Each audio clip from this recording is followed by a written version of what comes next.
நாடு முழுக்க பல்வேறு குற்ற சம்பவங்கள் நடந்துட்டு தான் இருக்கு. காவல்துறையினரும் விசாரிச்சுட்டு தான் இருக்காங்க. அது மாதிரியான குற்றங்களின் தொகுப்பு தான் நிகழ்த்தகவு.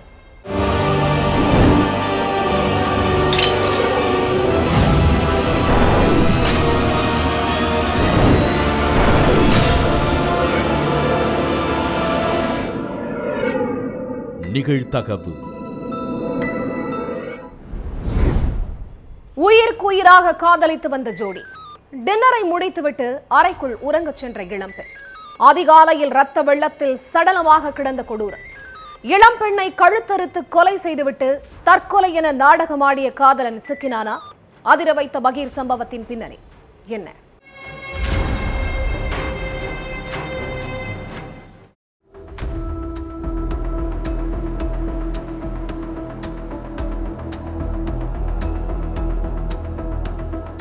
நைட்டு டின்னரை முடிச்சுட்டு தூங்க போன ரோஷினி காலையில 7 மணி ஆகியும் தன்னோட அறையை விட்டு வெளியில வரல. வேலைக்கு டைம் ஆயிருச்சு, சீக்கிரம் எழுந்து வா அப்படின்னு ரோஷினியோட தாய் கதவை தட்டி இருக்காங்க. ஆனா அறைக்குள்ள இருந்து எந்த ஒரு சத்தமும் கேட்கல. அடுத்து ரோஷினியோட அம்மா தம்பின்னு 2 பேரும் சேர்ந்து கத்தி கூப்பிட்டுருக்காங்க. அப்பவும் அறைக்குள்ள இருந்து எந்த ஒரு பதிலும் வரல. இதனால பதற்றமடைஞ்ச தாய் அக்கம் பக்கத்துல உள்ளவங்களை கூப்பிட்டு கதவை உடைச்சிட்டு உள்ள போய் பார்த்திருக்காங்க. அங்க ரோஷினி கழுத்தறுக்கப்பட்டு ரத்த வெள்ளத்துல உயிரிழந்து கிடந்தாங்க. சடலத்தோட பக்கத்துல பிளேடு ஒன்னும் கிடந்திருக்கு. இத பார்த்து அதிர்ச்சி அடைந்த தாய் ரோஷினியோட சடலத்தை பார்த்து கதறி அழுதுருக்காங்க. இந்த விஷயத்தை தெரிஞ்சுக்கிட்டு ஸ்பாட்டுக்கு வந்த போலீஸ் ரோஷினியோட சடலத்தை மீட்டு போஸ்ட்மார்ட்டத்துக்கு அனுப்பி வச்சாங்க. அடுத்து இது கொலையா தற்கொலையாங்கிற கோணத்துல தங்களோட அடுத்த கட்ட விசாரணையில இறங்கினாங்க போலீஸ். ரோஷினியோட கழுத்து ரொம்ப ஆழமா வெட்டப்பட்டிருந்ததுனால இத கொலைன்னு சந்தேகப்பட்ட போலீஸ் போஸ்ட்மார்ட்டம் ரிப்போர்ட்டுக்காக வெயிட் பண்ணிட்டு இருந்தாங்க. போலீஸ் சந்தேகப்பட்ட மாதிரியே போஸ்ட்மார்ட்டம் ரிப்போர்ட்டும் வெளியாகி அதிர்ச்சியை ஏற்படுத்தி இருக்கு. ரோஷினிய யாரோ கொடூரமா தாக்கி கத்தியால கழுத்தறுத்து கொலை செஞ்சதா குறிப்பிட்டிருந்துச்சு. அடுத்து ரோஷினியோட செல்போன் நம்பரை வாங்கின போலீஸ் அவங்க யார்கிட்ட அடிக்கடி போன்ல பேசி இருந்தாங்க, யார்கிட்ட இருந்து லாஸ்ட் கால் வந்திருக்குதுன்னு மொத்த லிஸ்டையும் எடுத்து விசாரிச்சாங்க. அந்த லிஸ்ட்ல முபின் கானோட பேரு தான் காட்டியிருக்கு. உடனே முபின் கானோட நம்பரை ட்ரேஸ் பண்ணாங்க போலீஸ். அதுல முபின் கானோட செல்போன் சிக்னல் பஞ்சுஷீல் நகர்ல காட்டியிருக்கு. உடனே அங்க போன போலீஸ் வீட்ல பதுங்கியிருந்த முபின் கானை பிடிச்சு விசாரிச்சாங்க. மத்திய பிரதேசத்துல உள்ள போபால் பகுதியை சேர்ந்த முபின் கான் டெய்லர் வேலை செஞ்சிட்டு இருந்தான். இவனும் அதே ஏரியாவில் உள்ள ரோஷினியும் ரொம்ப க்ளோஸ் ஃப்ரெண்ட்ஸா இருந்தாங்க. இந்த நட்பு காலப்போக்குல காதலா மாறி இருக்கு. 2 பேரும் பீச், பார்க், ஹோட்டல்னு ஒன்னா சுத்தி தங்களோட காதலை அடுத்த கட்டத்துக்கு கொண்டு போய் இருக்காங்க. அது மட்டும் இல்லாம வீட்ல ஆள் இல்லாத நேரத்திலையும் எல்லாரும் தூங்குனதுக்கு அப்புறமும் முபின் கானை அடிக்கடி வீட்டுக்கு கூப்பிடுறதையும் வழக்கமா வச்சிருந்தாங்க ரோஷினி. இவங்க காதல் இப்படியே நல்லபடியா போயிட்டு இருந்த நேரத்துல ரோஷினியோட தாய்க்கு காதல் விவகாரம் தெரிய வந்திருக்கு. இதனால ரொம்ப கோபமான ரோஷினியோட அம்மா தன்னோட மகளை கூப்பிட்டு கண்டிச்சிருக்காங்க. அதுக்கு ரோஷினி, நான் முபின் கானை காதலிக்கிறேன், அவனை தான் கல்யாணம் பண்ணிப்பேன்னு சொல்லி இருக்காங்க. அதை கேட்டு கடுப்பான தாய், நான் பார்க்கிற பையனை தான் நீ கல்யாணம் பண்ணணும், நீ முபின் கானை கல்யாணம் பண்ணிக்கிட்டா நான் உயிரோடையே இருக்க மாட்டேன்னு சொல்லி மிரட்டி இருக்காங்க. அது மட்டும் இல்லாம காதலை கைவிட சொல்லி ரோஷினியோட காலில் விழுந்து அழுதுருக்காங்க. இத பார்த்து கண் கலங்கின ரோஷினி, இதுக்கப்புறம் நான் முபின் கானோட பேச மாட்டேன், நீங்க பாக்குற பையனையே கல்யாணம் பண்ணிக்கிறேன்னு உறுதியா சொல்லிட்டாங்க. அதுக்கப்புறம் அடுத்த கொஞ்ச நாள்லயே ரோஷினிக்கு வேறொரு இளைஞரோட நிச்சயமும் ஆயிருச்சு. அதுக்கப்புறம் ரோஷினி தன்னோட காதலன் முபின் கானோட பேசுறதையே கொஞ்சம் கொஞ்சமா குறைச்சிட்டாங்க. இதனால கடுப்பான முபின் கான், முன்னாடி மாதிரி ஏன் என் கூட பேச மாட்டேங்கிறன்னு கேட்டிருக்காரு. அதுக்கு, எங்க வீட்ல எனக்கு மாப்பிள்ளை பார்த்துட்டாங்க, நான் அவரை தான் கல்யாணம் பண்ண போறேன், இனிமே என்ன டிஸ்டர்ப் பண்ணாதன்னு சொல்லி போன் கட் பண்ணிட்டாங்க. இதனால கோபமான முபின் கான், எனக்கு கிடைக்காத ரோஷினி வேற யாருக்கும் கிடைக்க கூடாதுன்னு நினைச்சு அவங்கள கொலை பண்ண திட்டம் தீட்டி இருக்கான். சம்பவத்தன்னைக்கு ரோஷினிக்கு போன் பண்ண முபின் கான், உன் கூட கொஞ்சம் தனியா பேசணும்னு சொல்லி இருக்கான். அடுத்து மொட்டை மாடி வழியா ரோஷினியோட அறைக்கு போன முபின் கான் காதலி கூட பேச்சுவார்த்தையில ஈடுபட்டான். நான் உன்னை ரொம்ப சின்சியரா லவ் பண்றேன், நீ இல்லனா செத்துருவேன்னு பிளாக்மெயில் பண்ணி இருக்கான் முபின் கான். ஆனா ரோஷினி, நான் வீட்ல பார்த்த பையனை தான் கல்யாணம் பண்ண போறேன், சீக்கிரம் இங்கிருந்து கிளம்பு, யாராவது பார்த்துட்டா பிரச்சனை ஆயிரும்னு சொல்லி இருக்காங்க. இதனால ரொம்ப கோபமான முபின் கான் ரோஷினிய சரமாரியா தாக்கி இருக்காரு. அடுத்து தான் மறைச்சு வச்சிருந்த கத்தியை எடுத்து ரோஷினியோட கழுத்தை கரகரன்னு அறுத்திருக்கான். இதுல ரத்த வெள்ளத்துல சுருண்டு விழுந்த ரோஷினி சம்பவ இடத்திலேயே துடிதுடிக்க உயிரிழந்துட்டாங்க. அடுத்து ரோஷினி சடலத்துக்கு பக்கத்துல பிளேட போட்டுட்டு ரோஷினி தற்கொலை செஞ்சுக்கிட்ட மாதிரி நாடகமாடி இருக்கான் முபின் கான். ஆனா முபின் கானோட நாடகத்தை தவிடுபொடியாக்குன போலீஸ் அவனை அரெஸ்ட் பண்ணி விசாரிச்சுக்கிட்டு இருக்காங்க.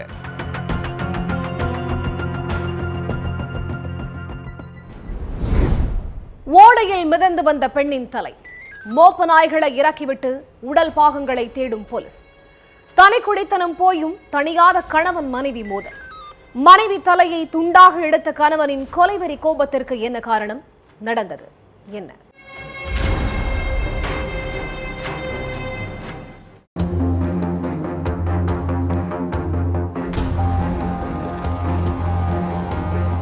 பிவாண்டி அருகே ஸ்லம் குடியிருப்ப ஒட்டன ஒரு ஓடையில தனியா துண்டிக்கப்பட்ட நிலையில இளம் பெண்ணோட தலை கிடக்குதுன்னு போலீஸுக்கு தகவல் வந்திருக்கு. சம்பவ இடத்துக்கு போன போலீசார் துண்டிச்சு கிடந்த தலைய பார்த்து ஷாக் ஆகி என்ன நடந்துச்சுன்னு விசாரிச்சிருக்காங்க. துண்டிக்கப்பட்ட தலைய வச்சு அது 20 முதல் 25 வயதுடைய பெண்ணோட தலையா இருக்கலாம்னு முடிவுக்கு வந்த போலீஸுக்கு அப்போதைக்கு கண்ணை கட்டி காட்டுல விட்ட மாதிரி தான் இருந்துச்சு. மக்கள் அதிகம் வசிக்கிற குடியிருப்புக்கு பக்கத்துல இளம் பெண்ணோட தலை துண்டிக்கப்பட்ட நிலையில மீட்கப்பட்டது போலீஸுக்கும் தலைவலியை கொடுத்துச்சு.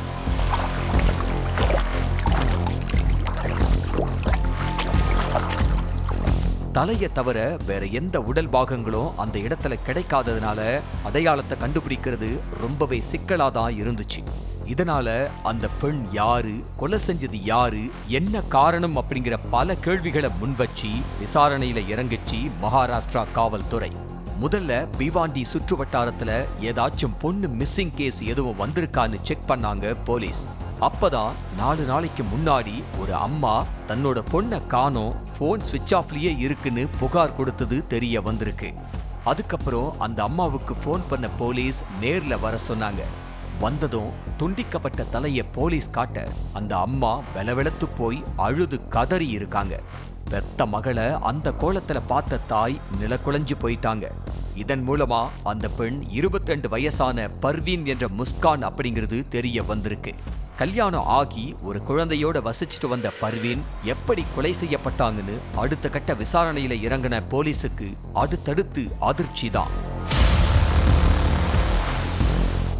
2 வருஷத்துக்கு முன்னாடி கார் டிரைவரான முகமது அன்சாரி அப்படிங்கிற சோனுவுக்கும் பர்வீனுக்கும் திருமணம் நடந்திருக்கு. கல்யாண உறவுக்கு சாட்சியா ஒரு ஆண் குழந்தையும் பிறந்திருக்கு. முதல்ல மாமியார் மாமனார் கூட கூட்டு குடும்பமா வசிச்சுட்டு வந்திருக்காங்க.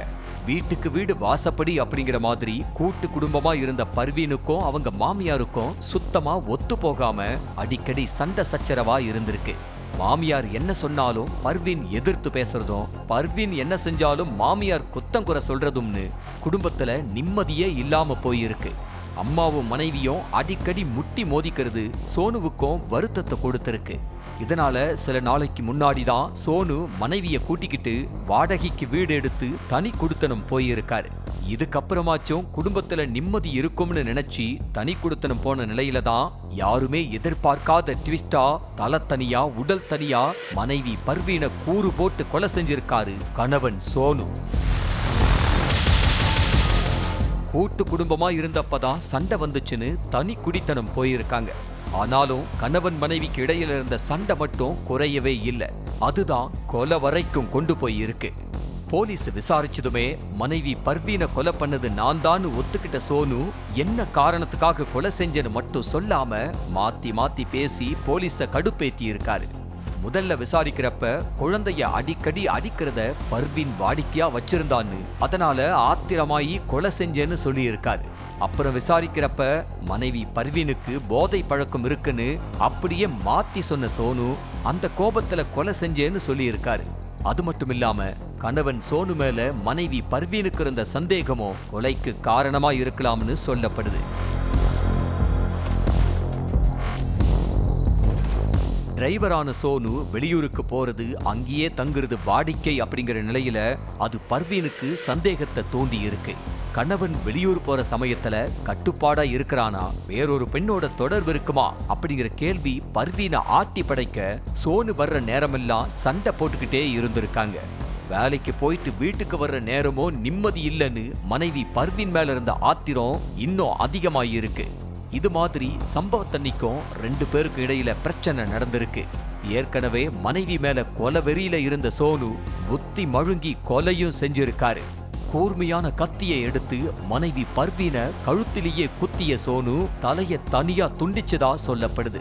தலைய தனியா துண்டிச்ச சோனு மனைவியோட உடலை கண்டம் துண்டமா வெட்டி வீட்டுக்கு பக்கத்துல இருந்த ஓடையில வீசியதா சொல்லப்படுது. அதோட கொலைக்கு பயன்படுத்திய ஆயுதத்தையும் அந்த ஓடையிலேயே வீசியிருக்காரு சோனு. ஓடையிலிருந்து தண்ணீர் கடல்ல கலக்கும் அப்படிங்கிற நிலையில தற்போது தலை மட்டுமே கண்டெடுக்கப்பட்டிருக்கு. இன்னும் உடல் பாகங்கள் கிடைக்காத நிலையில மோப்ப நாய்களை இறக்கி விட்டு போலீஸ் தேடி வருது.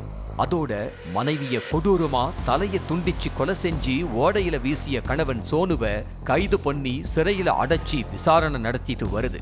சமீப காலமா இது மாதிரி குரூரமான கொலை சம்பவங்கள் அதிகரிச்சுக்கிட்டு வர்றதும் கவலையளிக்கக்கூடிய வகையில மாறி இருக்கு. நள்ளிரவில் வீட்டில் இருந்து கேட்ட பயங்கர அலறல் சத்தம். படபடப்புடன் பக்கத்து வீட்டிற்கு ஓடிச் சென்ற கிராம மக்கள். கழுத்தறுக்கப்பட்டு உயிருக்கு போராடி கொண்டிருந்த மனைவி, வெட்டுக்காயங்களுடன் நின்று கொண்டிருந்த கணவன் மனைவியின் கழுத்தை அறுத்துவிட்டு கணவனும் தற்கொலைக்கு முயன்றது ஏன்? நடந்தது என்ன?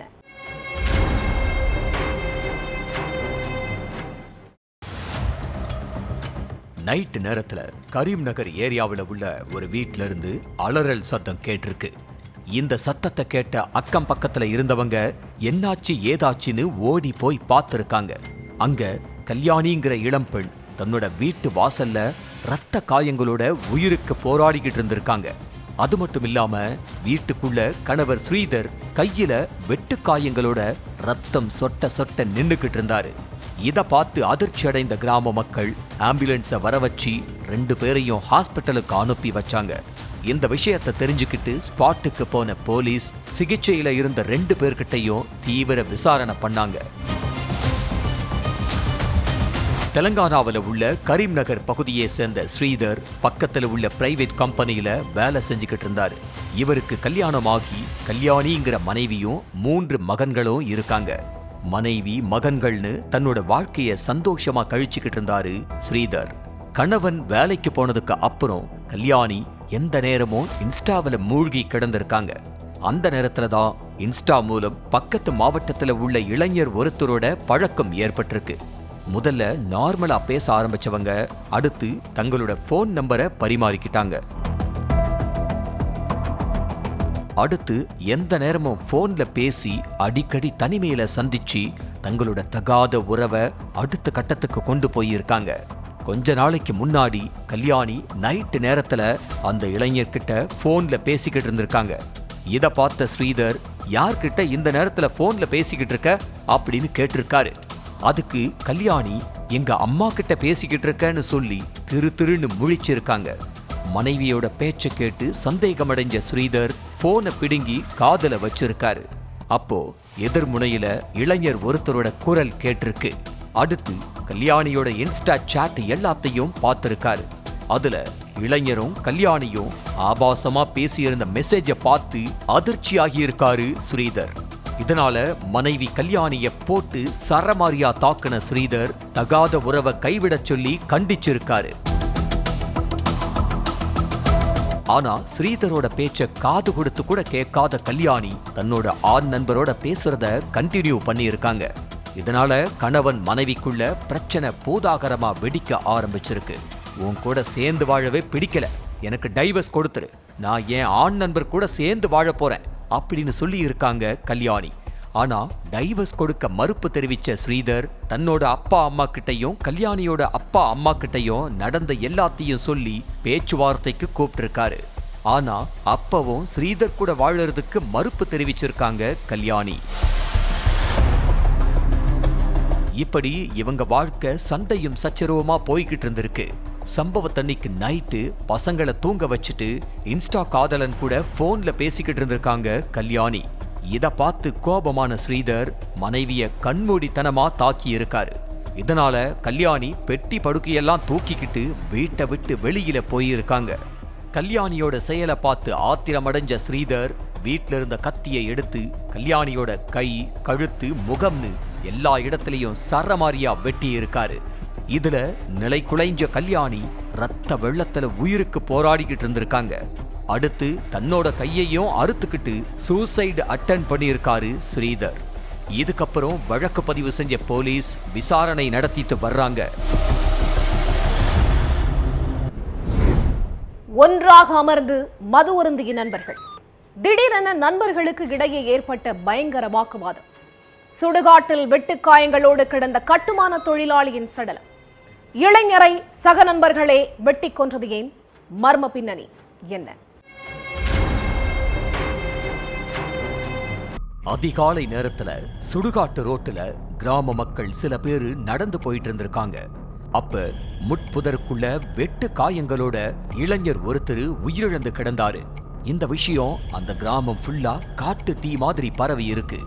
உடனே கிராம மக்கள் எல்லாருமே சுடுகாட்டுக்கு ஓடி போய் பார்த்திருக்காங்க. அப்ப அங்கிருந்த ஒருத்தர் போலீஸ் ஸ்டேஷனுக்கு போன் பண்ணி தகவலை சொன்னாரு. உடனே ஸ்பாட்டுக்கு வந்த போலீஸ் சடலத்தை மீட்டு போஸ்ட்மார்ட்டத்துக்கு அனுப்பி வச்சாங்க. அடுத்து உயிரிழந்த இளைஞர் யாரு, இவரை யாரு கொலை செஞ்சாங்கன்னு கிராம மக்கள் கிட்ட கேட்டிருக்காங்க. அதுக்கு உயிரிழந்தது இதே ஏரியாவை சேர்ந்த விமல்னு சொல்லி இருக்காங்க. நைட்டு நேரத்துல இங்க ஆள் நடமாட்டம் இருக்காது, அதனால கொலையாளிகளை பத்தி எங்களுக்கு ஒன்னும் தெரியாதுன்னு சொல்லிட்டாங்க கிராம மக்கள். மகன் உயிரிழந்த விஷயத்தை கேட்டு சம்பவ இடத்துக்கு போன விமலோட அம்மா விமல் கிடந்த கோரத்தை பார்த்து கதறி அழுதுருக்காங்க. அடுத்து அவங்கள சமாதானப்படுத்தின போலீஸ், உங்க மகனுக்கு யார் கூடயாவது முன்பகை இருக்கா, உங்களுக்கு யார் மேலேயாவது சந்தேகம் இருக்கான்னு கேட்டிருக்காங்க. அப்ப லாஸ்டா நரசிம்மன் தான் என் மகனை கூட்டிட்டு போனா, அவனை பிடிச்சு விசாரிச்சா எல்லா உண்மையும் தெரிய வரும்னு சொல்லி இருக்காங்க. உடனே நரசிம்மனோட வீட்டுக்கு போன போலீஸ் அவரை தங்களோட கஸ்டடியில எடுத்து விசாரிச்சாங்க. முதல்ல போலீஸோட விசாரணைக்கு ஒத்துழைக்காம இருந்திருக்காரு நரசிம்மன். அதனால அவனை முட்டிக்கு முட்டி தட்டி தங்களோட பாணியில விசாரிக்க ஆரம்பிச்சாங்க. அப்ப முக்கிய கொலையாளி சிவாவும் அவனோட ஃப்ரெண்ட்ஸும் பக்கத்துல உள்ள லாட்ஜில ரூம் போட்டு தங்கி இருக்கிறதா சொல்லி இருக்காரு நரசிம்மன். அதுக்கடுத்து சம்பவ இடத்துக்கு போன போலீஸ் சிவாவையும் அவனோட ஃப்ரெண்ட்ஸையும் சுத்தி வளைச்சு பிடிச்சு ஸ்டேஷனுக்கு கூட்டிட்டு போய் விசாரிச்சாங்க. திருவள்ளூர் பொன்னேரி அடுத்த ஏலியம்பேடு பகுதியைச் சேர்ந்த சிவாவுக்கு கல்யாணமாகி சரண்யாங்கிற மனைவி இருக்காங்க. இவரும் இதே ஏரியாவில் உள்ள விமலும் சின்ன வயசுல இருந்தே க்ளோஸ் ஃப்ரெண்ட்ஸா இருந்திருக்காங்க. விமலுக்கு 3 வருஷத்துக்கு முன்னாடி கல்யாணம் ஆகியிருக்கு. ஆனா சமீபத்துல கணவன் மனைவிக்குள்ள ஏற்பட்ட கருத்து வேறுபாட்டால 2 பேரும் பிரிஞ்சு வாழ்ந்துட்டு இருக்காங்க.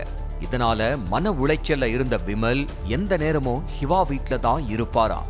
நைட்டானா 2 பேரும் ஒன்னா உட்காந்து மது குடிக்கிறது, ஒன்னா ஊர் சுத்துறதுன்னு இருந்திருக்காங்க. இதுக்கிடையில சிவாவோட மனைவி சரண்யாவுக்கும் விமலுக்கும் இடையில பழக்கம் ஏற்பட்டிருக்கு. இந்த பழக்கம் நாள் போக்குல இவங்களுக்குள்ள தகாத உறவா மாறி இருக்கு. சிவா வீட்ல இல்லாத நேரத்துல சரண்யாவை அடிக்கடி தனிமையில சந்திச்சிருக்காரு விமல். விமல் அடிக்கடி வீட்டுக்கு வந்ததை நோட் பண்ண பக்கத்து வீட்டுக்காரங்க சிவா கிட்ட இந்த விஷயத்த சொல்லி இருக்காங்க. நீ இல்லாத நேரத்துல விமல் அடிக்கடி உன் வீட்டுக்கு வர்றான், உன் மனைவியும் விமலும் ரொம்ப நேரமா தனியா பேசிக்கிட்டு இருக்காங்க, எங்களுக்கு என்னமோ டவுட்டா இருக்கு, என்ன ஏதுன்னு உன் மனைவி கிட்ட விசாரி அப்படின்னு சொல்லி இருக்காங்க. அதை கேட்டு ஷாக்கான சிவா மனைவியோட நடவடிக்கைய கண்காணிக்க ஆரம்பிச்சாரு. கொஞ்ச நாளைக்கு முன்னாடி சரண்யா தன்னோட மொபைல வீட்ல வச்சுட்டு பக்கத்துல உள்ள கடைக்கு போயிருக்காங்க. அப்ப சரண்யாவோட செல்போனை எடுத்து கால் லிஸ்ட், வாட்ஸ்அப் சாட்னு எல்லாத்தையும் எடுத்து ஆய்வு பண்ணி இருக்காரு சிவா. அதுல கால் லிஸ்ட் ஃபுல்லா விமல் பேரு தான் இருந்திருக்கு. இதனால கடும் கோபத்துக்கு உள்ளான சிவா தன்னோட மனைவி சரண்யாவை கண்டிச்சிருக்காரு. அடுத்து விமலுக்கு போன் பண்ண சிவா, உன்னை நண்பன்னு நம்பித்தான வீட்டுக்குள்ள விட்டேன், எனக்கே துரோகம் பண்ண எப்படி மனசு வந்துச்சுன்னு திட்டி இருக்காரு. ஆனா சிவா அட்வைஸ காது கொடுத்து கூட கேட்காத 2 பேரும் தங்களோட தகாத உறவை கைவிடாம தொடர்ந்து இருந்திருக்காங்க. இதனால கோபத்தோட உச்சத்துக்கே போன சிவா தன்னோட நண்பர்களோட சேர்ந்து விமலை கொலை செய்ய திட்டம் போட்டிருக்காரு. சம்பவத்தன்னைக்கு விமலோட வீட்டுக்கு போன நரசிம்மன் அவரை மது குடிக்க பக்கத்துல உள்ள சுடுகாட்டுக்கு கூட்டிட்டு போயிருக்காரு. அங்க சிவாவும் அவனோட ஃப்ரெண்ட்ஸும் இருந்திருக்காங்க. சிவாவும் எந்த ஒரு கோபத்தையும் வெளிக்காட்டிக்காம விமல் கிட்ட பேசி இருக்காரு. அடுத்து எல்லாரும் ஒன்னா உட்கார்ந்து மது குடிச்சிருக்காங்க. அடுத்த கொஞ்ச நேரத்துல போத உச்சத்துக்கு ஏறி நிக்க முடியாம தள்ளாடிக்கிட்டு இருந்தாரு விமல். அடுத்து தான் மறைச்சு வச்சிருந்த அரிவாள் கத்தியை எடுத்த கும்பல் விமலை சரமாரியா வெட்டி கொண்டு இருக்காங்க. அடுத்து நரசிம்மன் தன்னோட வீட்டுக்கு போயிட்டாரு. சிவாவும் அவனோட ஃப்ரெண்ட்ஸும் பக்கத்து ஏரியாவில் உள்ள லாட்ஜில தலைமறைவாயிட்டாங்க. ஆனா விமலோட அம்மா கொடுத்த தகவலை வச்சு நரசிம்மனை கைது பண்ண போலீஸ் அவரு மூலமா சிவாவையும் அவனோட ஃப்ரெண்ட்ஸையும் அரெஸ்ட் பண்ணிட்டாங்க.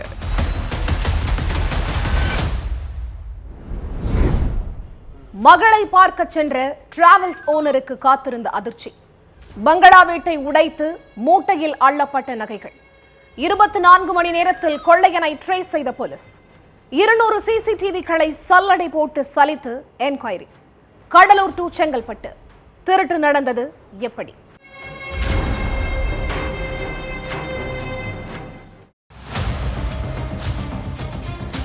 விடிஞ்சும் விடியாத 6 மணி வாக்குல மறைமலை நகர் போலீஸ் ஸ்டேஷனுக்கு போன் பண்ணின நபர் ரொம்ப பதட்டத்தோட என் வீட்டுல இருந்த நகைகளை எல்லாம் அள்ளிட்டு போயிட்டாங்கன்னு அழுதுகிட்டே புகார் கொடுக்கிறாரு. அந்த புகாரை கேட்ட போலீஸ் வீட்டு முகவரியை கேட்டு நோட் பண்ணிட்டு ஸ்பாட்டுக்கு போறாங்க. செங்கல்பட்டு மாவட்டம் சிங்கப்பெருமாள் கோயில் பாரதியார் தெருவில் வசிச்சுட்டு வந்த ரித்தீஷ் வீட்டுல தான் அந்த கொள்ளை சம்பவம் நடந்திருக்கு. 10-15 வாகனங்கள் வச்சு டிராவல்ஸ் நடத்திட்டு வர்ற ரித்தீஷ் பணம் காசு குறைவில்லாம இருந்திருக்காரு. சம்பவத்தன்னைக்கு மனைவியோட பக்கத்து தெருவில் இருக்கிற தன்னோட மகள் வீட்டுக்கு போனவரு நைட்டு அங்கேயே தங்கியிருக்காரு. காலையில வந்து வீட்டை பார்க்கும்போது கதவு உடைக்கப்பட்டு அலங்கோலமா கிடப்பதை பார்த்து அதிர்ச்சியாகி இருக்காரு ரித்தீஷ். வீட்டில இருந்த 119 சவரன் நகைகளும் வெள்ளி பொருட்களும் லட்சக்கணக்கில் பணமும் மாயமானதை பார்த்து அதிர்ச்சியில ரித்தீஷ் உறைஞ்சு போக போலீஸ் தனிப்படை அமைச்சு விசாரணையை தொடங்கினாங்க.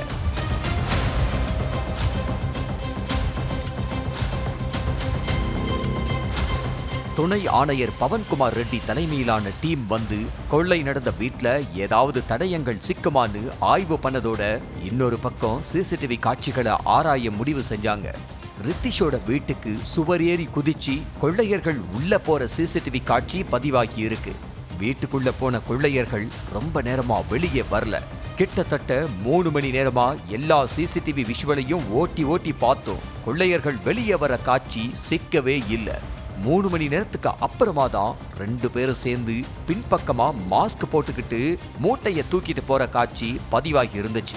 சிசிடிவியில 2 பேரும் மாஸ்க் போட்டு முகத்தை மூடிக்கிட்டதுனால அடையாளத்தை கண்டுபிடிக்க முடியல.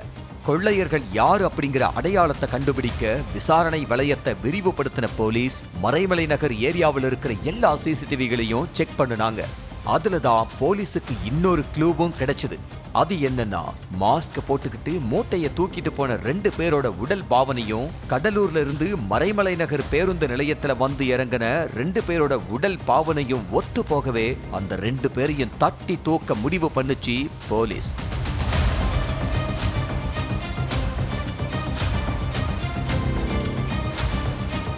கடலூர்ல இருந்து வந்த பேருந்தோட பதிவு எண்ணை எடுத்த போலீஸ் உடனடியா செங்கல்பட்டிலிருந்து கடலூருக்கு போனாங்க.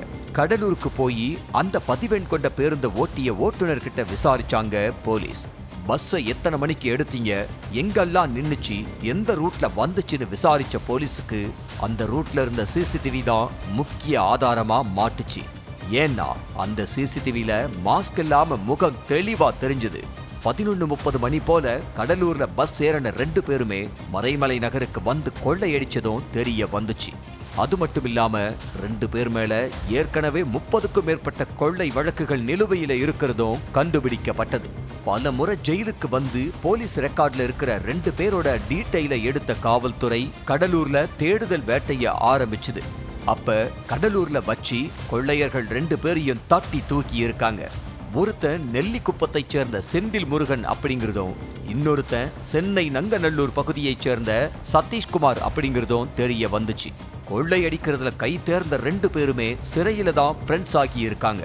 கடந்த ஆகஸ்ட் 19ஆம் தேதி தான் 2 பேரும் சிறையிலிருந்து வெளியேவும் வந்திருக்காங்க.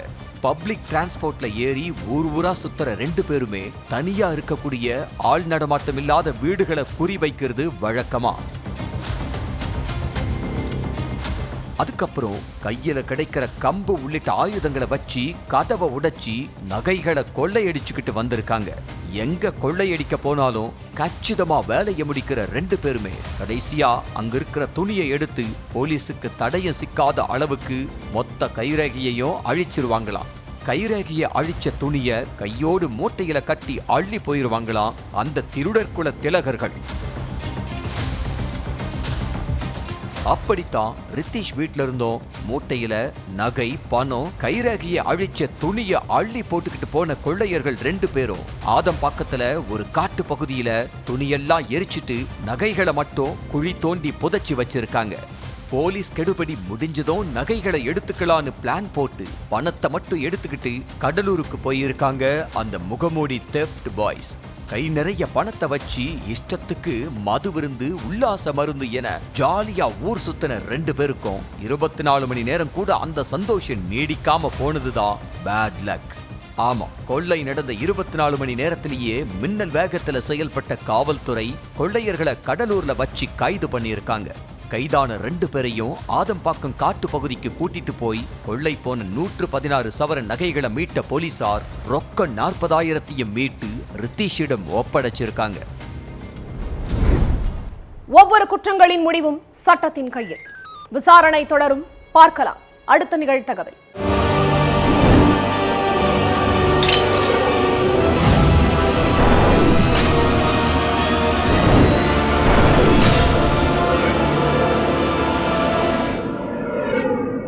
நிகழ்தகவு.